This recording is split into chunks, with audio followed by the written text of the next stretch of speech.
Welcome back to my channel. On Friday, Empower Possibilities and I had an amazing event to celebrate the 30th anniversary of the ADA, and I would like to thank all the people involved that made this event possible. Thank you, Tampa City Councilman Viera and State Senator Lauren Book for sharing a few words to kick off our event. Our speakers for sharing their stories and how the ADA has impacted their lives through their beautiful presentations. The ladies from Ms. Wheelchair Florida sharing their thoughts on how the ADA means to them, and a beautiful video created by graphic designer Doug Winner.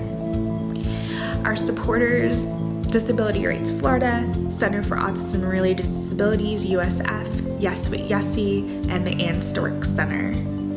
And everyone who has watched our video live on Facebook. And lastly, the biggest shout out of all goes to Danielle McGill. You truly made your vision come to life, and thank you for all the time and effort you put into making this event possible. The next clip you're about to see is my presentation that explains what the ADA is all about, including the titles and a focus on transportation. I'm Samantha LeBron, and I want to take this moment to acknowledge some things. The Americans with Disability Act changed our entire nation, not just for people with disabilities, but all citizens in this country on that summer day in 1990. It was a declaration that people with disabilities, people like myself, and the speakers you're going to hear from today are citizens, and we have the right to live in American society just like anyone else. I'm fortunate. The ADA was signed into law 3 years after I was born. I know a world that has accommodations, accessibility, adaptive innovation, adaptive sports, and community organizations that support people with disabilities and assist them in all areas of life. It wasn't always like this. It took people saying, enough is enough. They said, I no longer want to be in the shadows of society. I want to be seen. I want to go to school. I want to have a career. I want to ride the bus like my neighbors, but in my wheelchair. I want to go to a job interview where they will see that I'm educated and I do have the skills just like all of the other employees. First and foremost, I want to be seen as a person. These whispers became louder over time. These were the voices of the first disability advocates, and they painstakingly made the world what it is today. I would like to give thanks to those advocates for the life I get to live today. And thank you to everyone who has made this event possible and our speakers for educating us on how the ADA has impacted their lives. Now, on with my presentation. I call this presentation a roadmap to opportunity because we all have a journey or a roadmap that we follow to get to where we are today.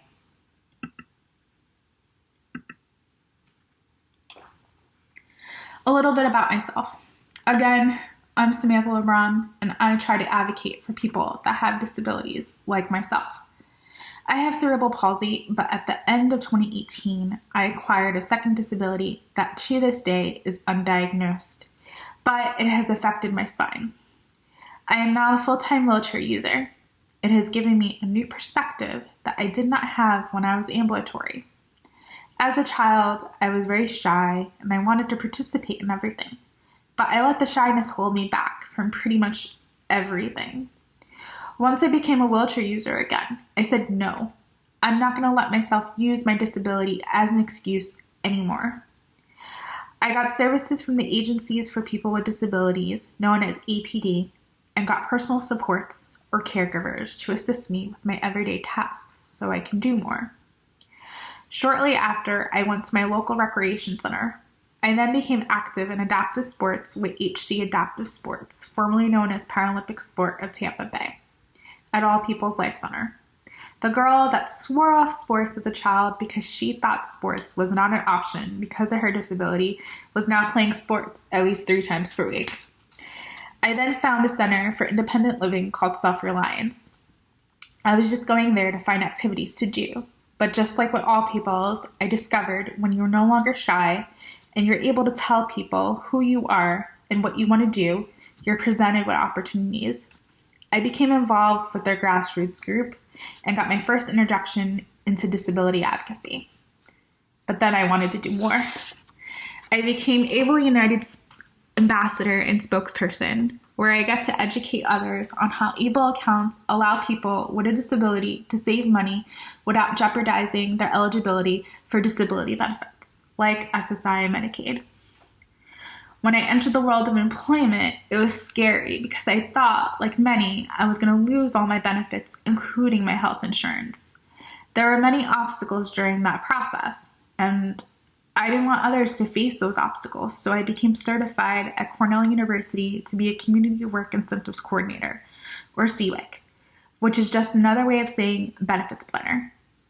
I guide others like myself to navigate the process of working and having to report their wages to the Social Security Administration. I educate them on the protections that are in place to enable them to work without losing crucial benefits. But playing adaptive sports not only gave me an opportunity to socialize with others, not to mention get fit. For those of you who are not wheelchair users, yes, you can burn a sweat in a wheelchair. Through sports, I was presented with the opportunity to play for the Paralympic USA table tennis team. And as of recent, I became the state title holder for Miss Wheelchair Florida, where I have the opportunity to share with policymakers my platform to improve transportation for people with disabilities. The way I view it, the ADA was the foundation that made all these opportunities achievable.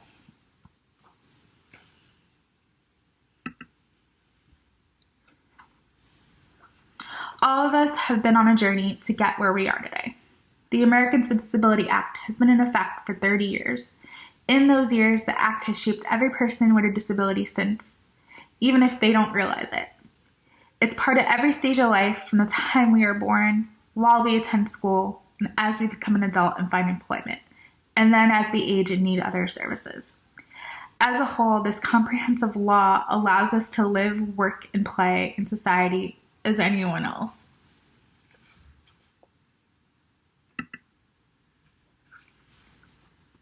But what is the Americans with Disability Act? The Americans with Disability Act is a civil rights law that prohibits discrimination against people with disabilities in all areas of public life, including jobs, schools, transportation, and all public and private places that are open to the general public. This law makes sure that people with disabilities have the same rights and access to the same opportunities as anyone else. On July 26, 1990, President George H.W. Bush signed the Americans with Disability Act into law and changed everyone's lives for generations to come, for the better.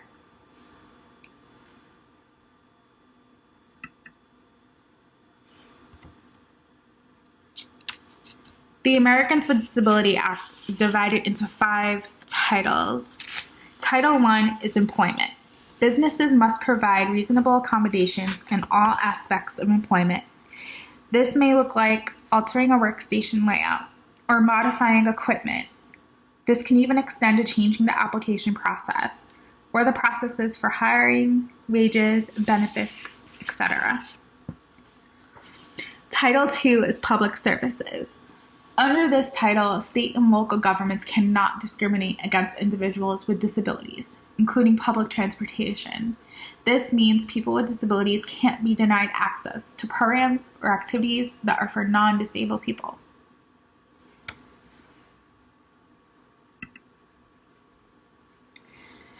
Title III is public accommodations. Barriers in existing and newly constructed facilities must be accessible or readily achievable. Title IV is telecommunications. Companies offering telephone services for the general public must have telephone relay services for individuals that use telecommunication devices for the deaf, or TTY.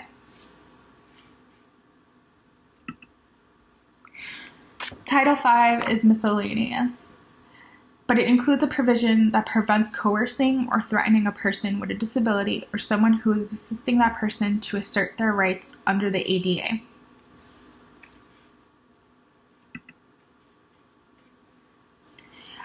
I was using the ADA from the start without even knowing it. By the time I started school, the ADA was already enacted. That means I had the ability to access the school bus, public entrances, public transit if I chose to, and public bathrooms. With the ADA and other pieces of legislation, I was able to attend school and excel just like my peers.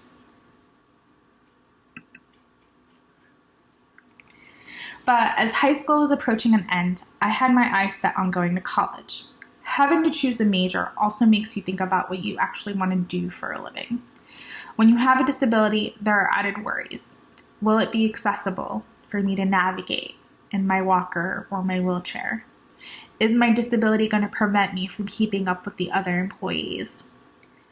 My other concerns were specifically the cerebral palsy affected my hand dexterity, so it makes typing difficult for me. I've kind of finagled my own way of typing faster than pressing one key at a time only, but it was nowhere near typing properly using home row. That particular concern was definitely solidified once I saw the words per minute I would have to type to just be considered for most office jobs. Then it was, would I be able to physically get from a restroom and back to my area before my break was over?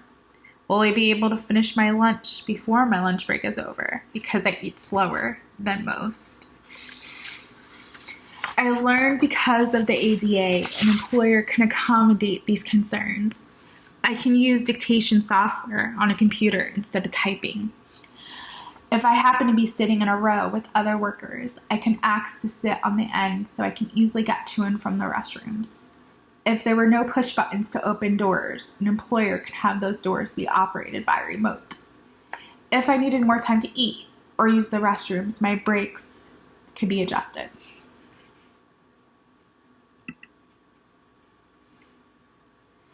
However, the most important question was, how was I going to get to work? At this point, I was at the age now where my family wanted me to be more independent. Having a job requires you to be on time, and everyone in my family at the time had a full-time job. After a few times of trying to get me to work, sometimes succeeding, sometimes failing, we found out about paratransit. Paratransit is a service that is part of a county transit system that is capable of transporting people with disabilities. Their fleet of vehicles includes wheelchair-accessible vans, and instead of having to go to a bus stop, the vehicle will come to your door. Each county will have certain requirements to use the service. For me, using this service made me feel more like an adult because I no longer had to depend on others to take me places, and that in itself felt liberating. When you have a disability, so much of your day is spent preparing to actually get to your job. Then you have to put the rest of your energy in performing your job. Transportation was a huge part of my daily life, and it still is. It's an aspect of life we cannot live without. It is what actually makes us able to reach the great opportunities that life has to offer. But it can also cause us to miss out on those same opportunities if it is not accessible. Even though I'm a licensed driver and I've learned how to drive with hand controls, I still have to purchase a wheelchair accessible vehicle, which is very, very expensive. So in the meantime, paratransit is my mode of transportation.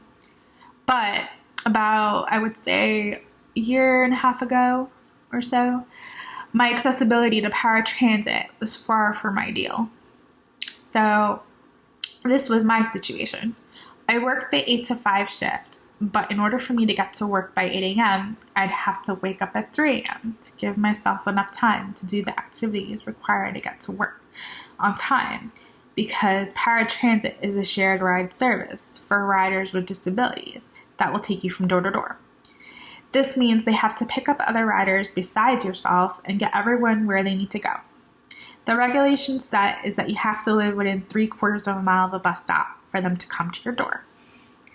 But what happens if they can't come to your door? Which was my exact situation at the time. I lived less than a mile from the closest bus stop, but it was still an 8-minute drive away. So my solution was to have an Uber come and take me to a location where not only the paratransit service can pick me up, but a location where I felt safe enough to stand outside at 5 a.m.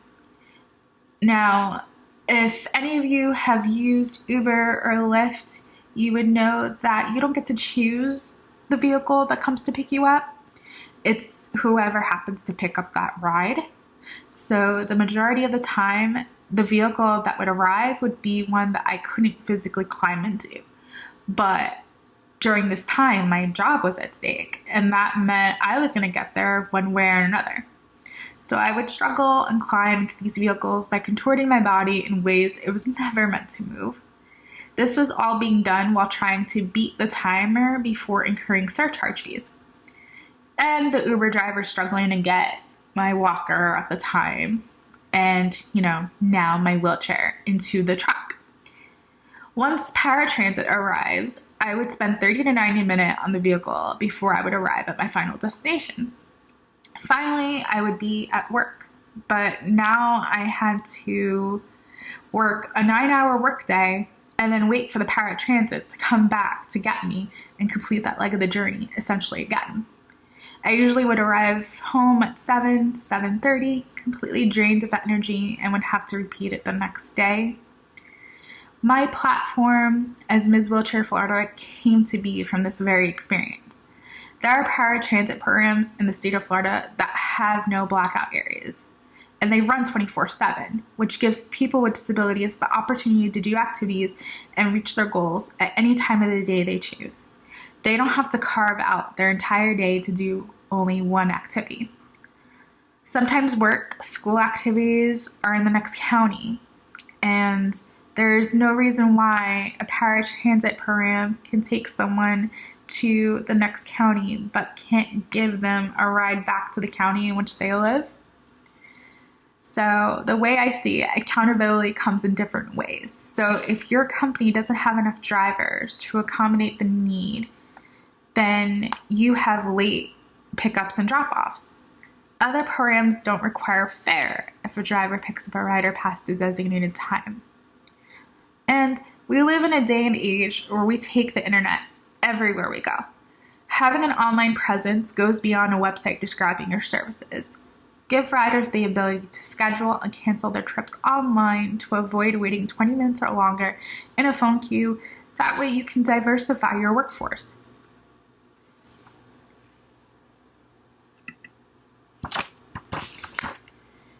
I get to share this presentation today with all of you as Ms. Wheelchair Florida. Being crowned, as they say, is not all about the glitz and the glam. It definitely wasn't for me. The crown was just a bonus. Ms. Wheelchair Florida chooses the most qualified spokesperson to speak to policymakers, community partners, and the public about the barriers that exist for people with disabilities. It has given me a unique opportunity to let my platform be heard. And so has coronavirus, hence why I'm presenting this way and not in person. Ms. Wheelchair Florida empowers women to be the best disability advocate they can be from the ground up. So if you want to be that voice, be that change, sign up for the next Ms. Wheelchair Florida, and who knows, maybe I'll be passing the crown to you.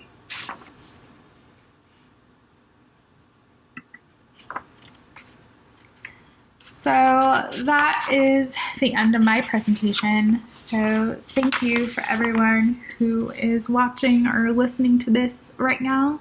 If you want to contact me, please do so.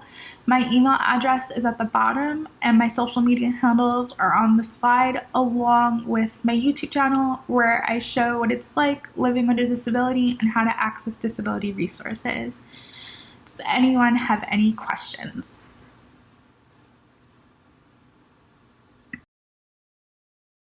Thank you for watching this video. The Americans with Disabilities Act not only gave rights to citizens with disabilities, but it impacted the entire nation. Please share this video with everyone that you know so we can all learn about the Americans with Disabilities Act and we can all be allies for each other.